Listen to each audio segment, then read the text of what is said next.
తన ప్రాణాలే నీవని ధర్మేచగా తన మనసంత నీదని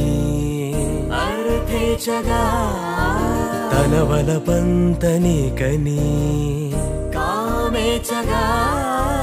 అవధులు లేని ప్రేమకై మోక్షేచగా మూడు ముళ్ళతో 7 అడుగుల అగ్ని సాక్షిగా ఇద్దరు